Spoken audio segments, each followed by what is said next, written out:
हमरा से करे ना बुची लटपट गे दादे ना नंबर अपन झटपट गे हमरा से करे ना बुची लटपट गे दादे ना नंबर अपन झटपट गे तोहरा ही ठल छौरिया छोड़ाई देबौ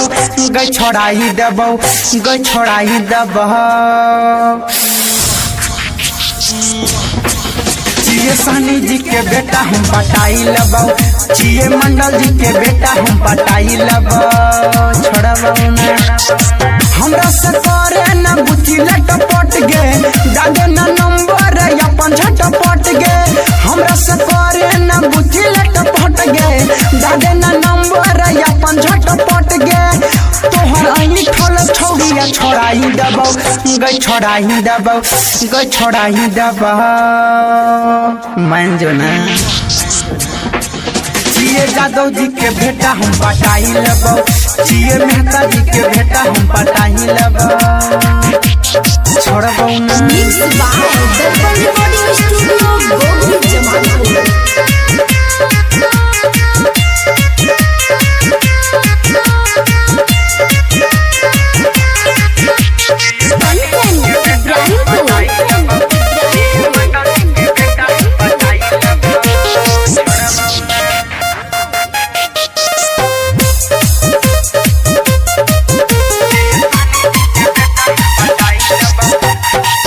काचे उमरिया छौ चढ़ल जवानी मिलतो नजरिया जब छूट जतो पानी मिलतो नजरिया जब छूट जतो पानी मांगे चियो त करे छही खटपट गे करे न शरम तनी तनी सट गे मांगे चियो त करे छही खटपट गे करे न शरम तनी तनी सट गे तोरा लोहिया में माछ झोड़ाई देबौ गई झोड़ाई देबौ गई झोड़ाई देबौ चिए चौधरी जी के बेटा हम पटाई लेबौ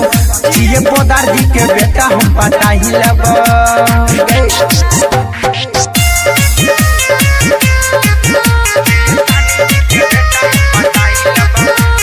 मिक्स बाय दर्पण रिकॉर्डिंग स्टूडियो गोगरी जमालपुर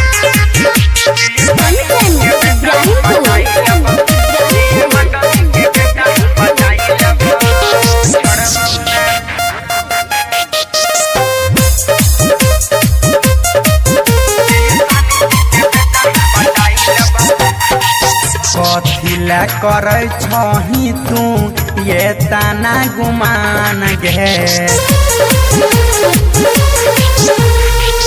कोई रे देवो सतमन तोहर छौरिया न मान गे